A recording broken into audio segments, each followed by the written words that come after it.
வணக்கம் நண்பர்களே, இது உங்கள் 12 டெக் மீடியா. இன்று நாம் 10ஆம் வகுப்பு செயற்கை நுண்ணறிவு பற்றி முழுமையாக பார்க்கப் போகிறோம். 10ஆம் வகுப்பில் ஆர்டிஃபிஷியல் இன்டெலிஜென்ஸ் ஒரு முக்கிய திறன் பாடமாக அறிமுகப்படுத்தப்பட்டுள்ளது.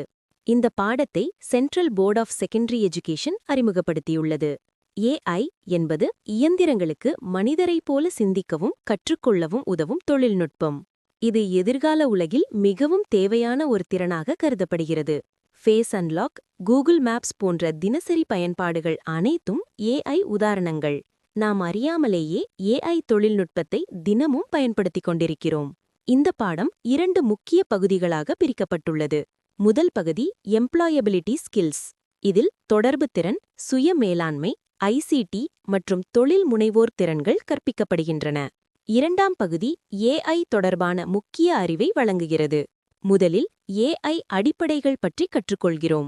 பின்னர் AI ப்ராஜெக்ட் சைக்கிள் பற்றி புரிந்துகொள்கிறோம்.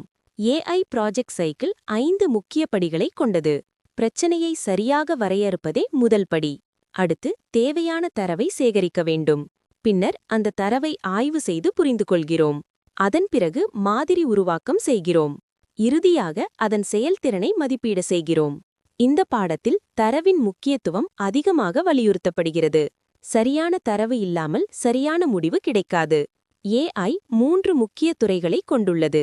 மெஷின் லேர்னிங் தரவின் மூலம் கற்றுக்கொள்கிறது. கம்ப்யூட்டர் விஷன் படங்களை புரிந்துகொள்கிறது. நேச்சுரல் லாங்குவேஜ் ப்ராசஸிங் மொழியை புரிந்துகொள்கிறது. பைத்தான் நிரலாக்கத்தின் அடிப்படைகளும் இதில் கற்பிக்கப்படுகின்றன. வேரியபிள்ஸ், லூப்ஸ் போன்ற முக்கிய கான்செப்ட்ஸ் அறிமுகப்படுத்தப்படுகின்றன. தேர்வுமுறை 50 மதிப்பெண் கோட்பாடு மற்றும் 50 மதிப்பெண் நடைமுறை ஆகும். மாணவர்கள் ஒரு AI ப்ராஜெக்ட் செய்து சமர்ப்பிக்க வேண்டும்.